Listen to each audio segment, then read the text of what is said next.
What if the roads, railways, and ports being built across Asia, Africa, and Europe today aren't just about trade, but about power? In just over a decade, China has poured trillions of dollars into more than 150 countries, weaving together an enormous network of infrastructure, finance, and influence. Known as the Belt and Road Initiative, BRI, this project is often described as a modern-day Silk Road, but instead of camels and caravans, it runs on high-speed trains, pipelines, and digital cables. At its core, the BRI is not simply about bridges and highways. It is a strategic blueprint for China to reshape the global order, expand its reach, and position itself as the world's next superpower. Over 2,000 years ago, the ancient Silk Road connected China to the Middle East and Europe, carrying silk, spices, and ideas across continents. It wasn't just a trade route, it was a bridge between civilizations. The BRI has two main pillars: the Silk Road Economic Belt, a vast network of land routes stretching across Central Asia and into Europe, powered by railways, pipelines, and highways. The 21st century Maritime Silk Road, a chain of ports and shipping lanes connecting China with Southeast Asia, Africa, and the Middle East, giving Beijing influence over critical global trade routes.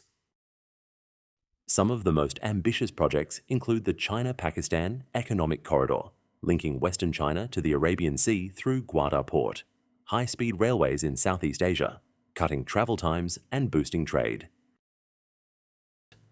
China is pouring resources into building highways, high-speed railways, deep-sea ports, and power plants across Asia, Africa, and beyond. From rail links in Laos that connect directly to Chinese trade routes to energy projects in Pakistan and modernized ports in Greece and East Africa, the BRI is physically rewiring global trade. But building at this scale requires massive financing. This is where China's powerful state-owned banks step in.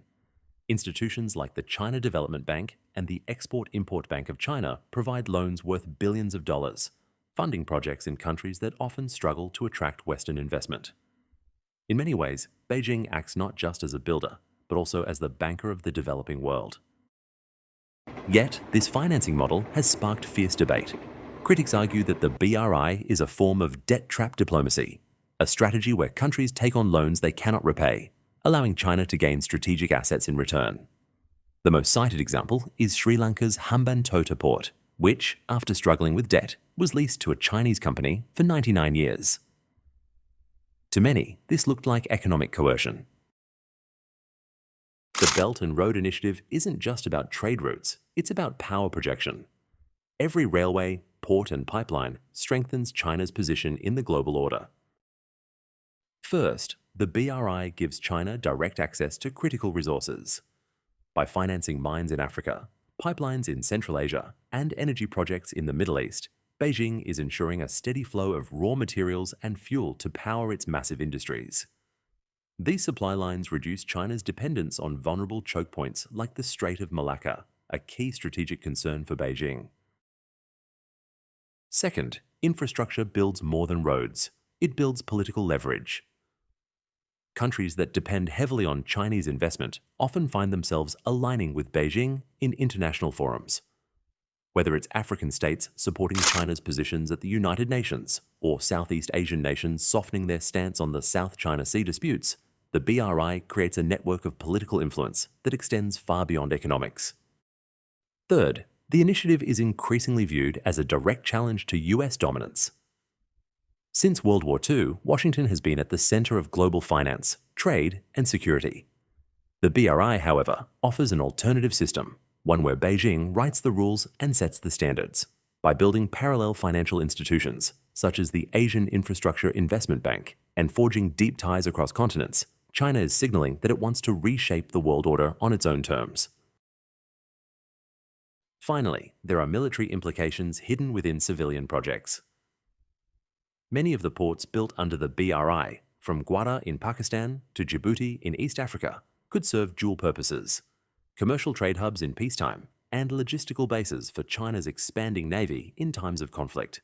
This potential dual-use capacity alarms strategists in Washington, New Delhi, and Tokyo, who see the BRI not just as an economic plan, but as part of a long-term strategy to to extend China's global military footprint.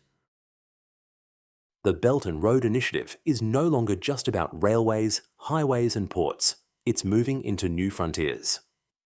Through the digital Silk Road, China is exporting telecommunications networks, satellite systems, and even 5G technology to partner countries, raising questions about data security and digital dependence.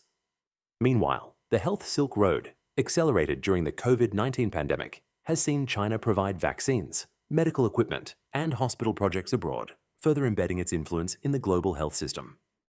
But Beijing's ambitions have not gone unchallenged. The world is responding.